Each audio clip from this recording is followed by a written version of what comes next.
নমস্কার বন্ধুরা, তো আইকো Z9X অফিসিয়ালি লঞ্চ হতে চলেছে। এটার পোস্টার আর ডেট অলরেডি এসে গেছে। ডেটটা আপনি দেখতে পাচ্ছেন 16ই মে অফিসিয়ালি লঞ্চ হতে চলেছে। তো এই জন্য এই ভিডিওতে আমরা ডিসকাস করবো এই যে আইকো Z9X যে লঞ্চ হবে এটার ফুল স্পেসিফিকেশন, ডিজাইন আর প্রাইস, আর যে দাম এটা লঞ্চ হবে তো সেই দাম এটা কি সবচেয়ে ভালো ডিভাইস হবে কি হবে না, এই ভিডিওতে আমরা এটার সম্বন্ধে আলোচনা করবো। তো চলুন শুরু করা যে ভিডিওটা কোনো সময় নষ্ট না করে, আপনি যদি গ্যাজেটওয়াল বাংলা চ্যানেলে প্রথমবার আসেন আর খুব বাংলা টেক ভিডিও ডেইলি দেখতে চান তাহলে গ্যাজেটওয়াল বাংলা চ্যানেল সাবস্ক্রাইব অবশ্যই করে নেবেন। তো প্রথমত আলোচনা করবো স্মার্টফোনটার ডিজাইন সম্বন্ধে। তো যেমন দেখছেন এবারে যে আইকো Z9X পেছন দিক থেকে দেখতে হবে এক্স্যাক্টলি এরকম। ফোনটা আপনি টোটাল তিনটে কালারে পাবেন, একটা হোয়াইট, একটা গ্রিন আর একটা ব্ল্যাক। এর পেছন দিকে যে মেটেরিয়াল ওটা হলো ম্যাট ফিনিশ টাইপের প্লাস্টিক ব্যাক কভার। এর থিকনেস 8 মিলিমিটার আর ওয়েট 199 গ্রাম। ডিসপ্লে দিক থেকে এতে আপনি পাবেন 6.62 inch full HD plus 120 hertz IPS LCD display, তার সঙ্গে 240 হার্জের টাচ সাবলিং রেট, 1000 নিটসের brightness, 20:9 aspect ratio, 93% screen to body ratio. আর ডিসপ্লের যে প্রোটেকশন সেটা হলো পান্ডা গ্লাসের ডিসপ্লে প্রোটেকশন। তার মানে সোজা কথা বলতে গেলে যে প্রাইস পয়েন্টে আসছে ডিসপ্লেটা ঠিকঠাক আছে। প্রসেসরের দিক থেকে এতে আপনি পাবেন স্ন্যাপড্রাগন 6 জেনারেশন 1 প্রসেসর, যেটার সঙ্গে একটা কুলিং সিস্টেম আপনি পাবেন। ক্যামেরার দিক থেকে আছে 50 আর 2 মেগাপিক্সেলের ডুয়াল রিয়ার ক্যামেরা, সঙ্গে 8 মেগাপিক্সেলের সেলফি। এই যে ফোনটা আপনি টোটাল তিনটে ভেরিয়েন্টে পাবেন, একটা হলো 4 128GB, দ্বিতীয়টা 6 128GB, তৃতীয়টা 8 128GB। র্যামের কোয়ালিটিটা LPDDR4X, মেমোরিতে আছে UFS 2.2 যেটার সঙ্গে হাইব্রিড কাস্টটের অপশান। ব্যাটারির দিক থেকে 6000 mAh ব্যাটারি, সঙ্গে 44 ওয়াটের চার্জার, আর কানেক্টিভিটি হলো USB Type-C।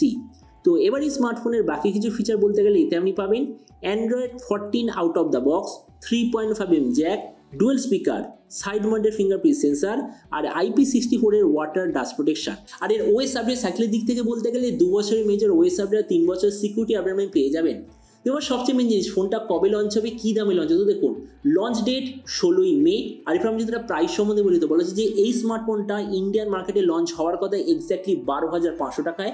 আর আপনি যদি ভিডিওটা বাংলাদেশ থেকে দেখে থাকেন তো বাংলাদেশে যখন এটা লঞ্চ হবে প্রাইস হবে ওই 25,000 বাংলাদেশি টাকার আশেপাশে। তো এবার সবের মধ্যে এটা আপনাকে জানাবো এই যে স্মার্টফোনটা যে আসতে চলেছে এটা কি প্রাইস পয়েন্টের মধ্যে সবচেয়ে ভালো নাকি এর চেয়ে বেটার অন্য কোনো স্মার্টফোন অ্যাভেলেবেল আছে। তো দেখুন আমরা যদি এই মুহূর্তে ওই 15,000 টাকার আশেপাশে দেখি তো আমি বলবো Realme P1 5G একটা দারুণ চয়েস, মানে একটা সবচেয়ে ভালো কম্পিটিটার। তো আমরা যদি ওটার সঙ্গে কম্পেয়ার করি, প্রথমত ডিসপ্লে এই দিক থেকে Realme নো ডাউট বেটার, কেননা অ্যামোলেড ডিসপ্লে। প্রসেসর এই দিক থেকে আইকো একটু বেটার, কেননা এই যে গ্রাফিক্স কার্ড সেটা Realme যে Dimensity 7050 ওটা থেকে একটু বেটার। ক্যামেরার দিক থেকে Realme বেটার, কেননা Realme-তে আপনি পাবেন 16 মেগাপিক্সেলের সেলফি, আইকোতে আছে 8 মেগাপিক্সেলের সেলফি। ভেরিয়েন্টের দিক থেকে Realme বেটার, কারণ যে স্টোরেজ সিস্টেম সেটা হলো UFS 3.1, আইকোতে আছে UFS 2.2। তাছাড়া ব্যাটারি আর চার্জারের দিক থেকে আইকো বেটার, স্পিকারের দিক থেকে দুটো সেম, OS আপডেটের দিক থেকে দুটো এক্স্যাক্টলি সেম। যেমন দেখুন ভিডিও লাস্ট আমি এটাই বলবো, এই যে আইকো তরফ থেকে নতুন ফোনটা যে আসতে চলেছে, যদি আপনার কাছে ব্যাংকের কার্ড থাকে, মানে ধরে নিন এই স্মার্টফোনটা আমাজনে লঞ্চ হচ্ছে, তার মানে আমাজনে এসে ICICI এর উপর অফার থাকবে।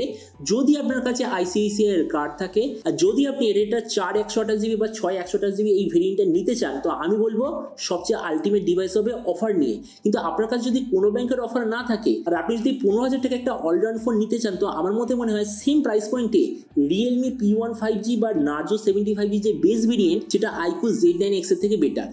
তো এবার আপনি যখন অবশ্যই জানাবেন এই যে নতুন ফোনটা যে আসতে চলেছে আপনি কি এই দামে এটা নিতে চান নাকি অন্য কোনো স্মার্টফোন আপনি চুজ করতে চান, এটা সম্বন্ধে ইচ্ছা কথা বলতে আমাকে একদমই ভুলবেন না। তো চলুন দেখা হবে আগামীকাল টেক ভিডিওতে। Till then stay tuned, always remember, think positive, be positive. Thank you.